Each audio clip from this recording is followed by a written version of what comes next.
Welcome everybody to Yamhill County Truth Seeker. Today our very special guest is Brad Dacus from Pacific Justice Institute. Welcome, Brad, and thank you so much for joining me today. It's great to be on the program, Todd. Thank you.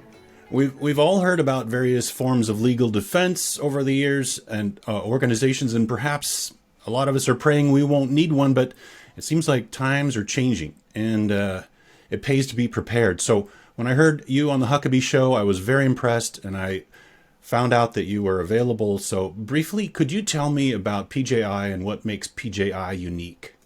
Yeah, I'd be happy to. Yeah, we at Pacific Justice Institute, we defend religious freedom, parents' rights over their children, sanctity of human life. We do it all without charge. But we're very unique from other organizations and similar organizations in several ways. First is that we don't cherry pick just high-profile cases and leave everyone else on the side of the road. We don't do that. Our goal is to make sure that everyone gets help, that no one's left on the side of the road when it comes to religious freedom, parents' rights, sanctity of life. So we do that. We try to make sure everyone gets help, and we do all our work without charge. We also are unique in that we don't just have one office where we fly to one place for one case and then maybe fly to another state to another case. No, we have a huge ground game.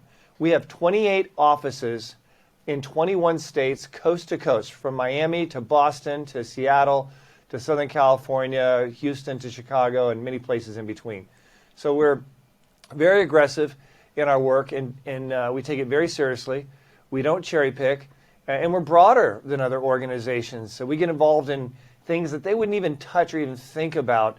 For example, a Christian or a Jewish person who's trying to seek religious asylum, not from a country south of the border where religious asylum really isn't legitimate for practical purposes, but where real persecution exists, like in communist countries, radical Muslim countries, where Christian and Jews are being put to death. We've stepped up in that. We helped about 100 Christian Afghan refugees. They'd escaped Afghanistan, but they were not being allowed to leave the refugee camp where they're being kept in a different Muslim country. A Baptist mission organization called on us. They couldn't get help from anyone else. I stress anyone else. So we stepped up and we represented them, and they're now in the U.S. and Canada starting churches ministering to the Muslim Afghan refugees in different communities. That's the kind of unique thing that we get involved in to make a positive impact. Another is Child Protective Services threatening to take kids.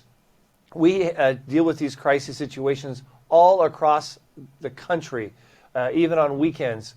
We work hard to make sure that people get the emergency counsel they need to keep their child from being wrongfully taken by zealous, often ideology, leftist-driven social workers.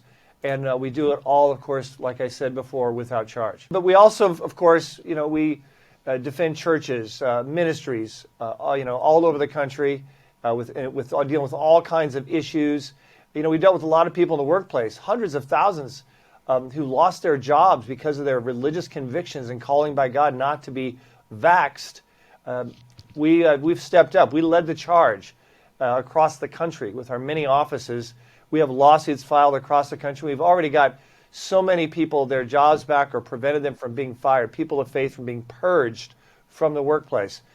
Then, of course, we had the major shutdown of churches because of the COVID pandemic, and some states quickly opened up churches again. Other states were hostile and put them on the back of the bus. Well, we filed lawsuits against those states, and we've had a tremendous victory before the United States Supreme Court, where the court ordered Governor Gavin Newsom of California open those churches now, and he did, and it sent shockwaves across the country. So we're very aggressive, we're very broad, and we're very thorough to make sure that everyone gets help. And all our offices are donated office space. Almost all of them have donated utilities.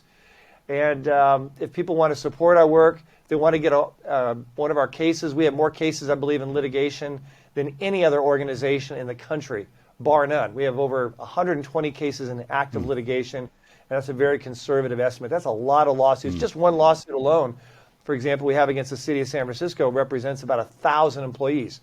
So we have over 120 lawsuits impacting people all across the country. And if people want to keep up with those cases, they won't hear about these in mainline news media. But if they want to keep up with them, or they want to support our work, we're a nonprofit 501c3, they can just go to our website, pji.org, P for Pacific, J for Justice, I for Institute.org. And we've got great resources there to empower parents dealing with potential social worker threats or religious freedom in the schools or in the workplace, churches, you name it. We've got the resources, and it's all there without charge at pji.org. That's absolutely amazing. The breadth and coverage. I didn't realize you were in other countries as well. You have a great resource, Faith in the Workplace. What a topic. And unlike never before in our nation, religious freedom in the workplace is under attack. And I'd like to ask you a few questions about some common situations, see how you might address them. So, for instance, there are laws protecting individuals from discrimination by business establishments because of age, ancestry, color, disability, religion, etc. If you're a Christian business owner, what are some do's and don'ts to consider in your hiring process? Keep you safe. Well, we'll start with the don'ts. You do not want to ask anyone about their faith, if they go to church or synagogue. That's a big no-no. Don't want to do that. You want to be very careful not to ask questions that are unrelated to potential work performance or qualifications for the job. That's important. What you can do is you can be very open, and you should be very open about the Christian culture of your business. You can articulate how you have Bible studies, how you may go on short-term mission trips, on a voluntary basis, of course. How you have a Christmas party, how you have may play Christian music or have Christian verses on the wall. How you give away Bibles in the work in the common area. Whatever you're doing, you can be very open about these things and about the mission statement, about the what drives you as an owner of this company. So you can do that, and then you are able to ask them. You can say, look, I can't ask you about your faith. That would not be appropriate. But would you feel comfortable though working for a company with a Christian culture as I've just described? You can ask that question, and you can watch for their response. If they go, sure, there's a problem there because their body language is saying one thing, their mouth is saying another. That's not, or they just make, sure, and very short, quick. That's often a defensive mechanism where they really don't feel comfortable.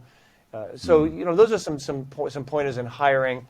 And, of course, once again, you can't talk about their faith. You can't discriminate in hiring because of someone's faith. But you can be open about your faith of your company so that they know up front what they're getting into. And that's just good hiring practice. Yep, that makes sense. You touched on this a little bit, but what legal rights do employers, and I assume this includes churches, have to host Bible studies or promote prayer in the workplace? Just straight out direct Christian activity. As far as what churches can do to promote faith in the workplace, churches can partner with business owners, and first they can put on seminars that we put on for churches all the time, all without charge. We've done it for large churches, small churches, mega churches, where business owners come in, and we give them a whole presentation on faith in the workplace, how they can live their faith, share their faith with their employees, their customers, their community, how they can partner with churches. So that's the first thing that a church can do, which I highly, highly recommend. You can even have a pastor have the business owners to his house. They can have some pizza and some root beer and watch the training video, and then have questions afterwards and say, what did you think was applicable? What grabbed you that you might want to do in your business? And get them to have a discussion afterwards. That doesn't require us even to come in. So those are just a couple things that churches can do to help facilitate faith involvement and outreach in a business. And of course, a pastor can also volunteer to come into a business and do a Bible study. In fact, we recommend that company Bible studies be held not by the CEO, but preferably by someone on the outside. So that way, if something is ever told in confidence to that person leading the Bible study, it's never assumed or alleged that it was known by the company, because that employee may coincidentally be fired the next day. And you want to make sure there's a good wall of separation between the person who leads the Bible study and at the very least, management in the company. So those are great ideas. I can't wait to broach that with my own pastor at my own church. What about religious materials at work? You put your Bible on your desk, posters, what? Yeah, you can have posters, you can have play religious music, a Bible on your desk. You can have a whole stack of Bibles in the break room with a little sign saying, limit one per person, free, limit one per person. And you don't have to allow other books and religious groups to display. This is your company. This is your business. So you can do that, and that's and you're protected. And I encourage business owners to, be creative. Maybe they may not want to put a Bible. Maybe they want to put Purpose-Driven Life, something a little more seeker-friendly, or maybe an apologetics book, Cold Case Christianity, or I Don't Have Enough Faith to Be an Atheist. These are all books that can be made available. We helped a company where they could play Christian music and put things on the wall. They did. An employee came in and said, "Is this a religious music, Christian music?" He goes, "Yes." He goes, "Are you a Christian?" He goes, "Yes." He goes, "What does it mean to be a Christian?" And the employer went ahead and answered the question, which he can do. And the employee says, "I want to be a Christian." And he prayed to receive Christ. That's sort of the methodology on how you can reach out. You can also, as a business owner, actually share your testimony with everyone in your company. But you want to do, I think the most effective way is by sending out, say, like an email saying, "Hey, many of you may wonder what makes me tick. For those of you who are curious and interested, see the attached document where I share my story and what drives me personally. This is not required and not necessary as an employee. This is just for your own personal benefit if you're interested." And then you attach your testimony. Now, one of the main reasons a lot of people don't share their testimony is because they go, "Shoot, they've heard me use some language before that I shouldn't use." The testimony is not about how you've arrived. It's all about God's grace and mercy and forgiveness, and how He's working on you, and how He's dealing with you, and even though you have weaknesses and shortcomings, that's the Christian testimony. And so I think no one should be afraid to do that, no matter where they are in their growth and walk as a Christian. As a general rule, I think that's a good idea. So good. Well, thank you so much, Brad, for this overview of faith in the workplace. And you alluded to some resources, whether by video or maybe a speaker. Where do people find that again? Yeah, also we have a quarterly newsletter, Faith in the Workplace, and some great resources. But yeah, they can find that at pji.org, P for Pacific, J for Justice, I for Institute, .org. We work directly with companies, all without charge. We work with our HR. We're here to serve, and we do so gladly, and it's a real joy to do so. pji.org. And so on that site, you can subscribe to the quarterly newsletter? That's right. And also our regular Legal Insider as well, which deals with all of our cases that we have ongoing across the country. Thank you. Brad, do you have any encouragement in these interesting times for our viewers? Yeah, I love doing a lot of preaching at churches, and one of my favorite passages is 2 Timothy chapter 3 into chapter 4. The first part of it is all about how the end times things are really going to fall apart. But going down to verse 10, it starts with a blueprint of how we as Christians are successful and can be successful. That no matter what happens, it doesn't take God by surprise, and yet we have a clear battle plan, blueprint as Christians to live our faith and share our faith and how we can have victory. And it's real clear right there in the Word. And I encourage people to take a look at that. And if they want me to come and guest preach at their church, I do that without charge as well. No honorarium required. I'm a very unique guest preacher, and I love seeing people come to Jesus at the end of the service. So if we can ever serve in that capacity as well, I encourage them to just call my office and talk to my scheduler, Lana. Well, I hope that a few of our viewers will take you up on that. There are some really great churches here in Yamhill County, and it would be amazing. I would show up there to hear you if that gets to happen. Brad Dacus, thank you so much for what you're doing and for joining me today, and blessings on you and yours. Likewise. God bless. Thank you.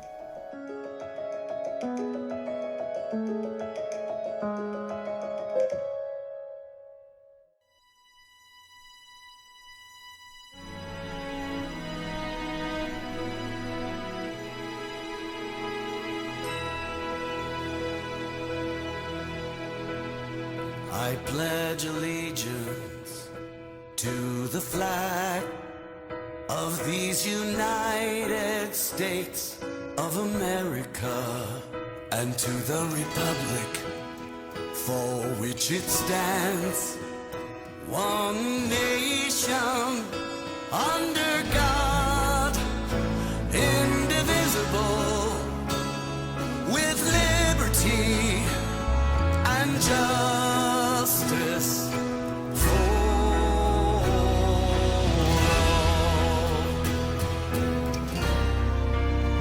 And to my country I make my pledge to always love, protect, and defend her. And we the people across this land, one nation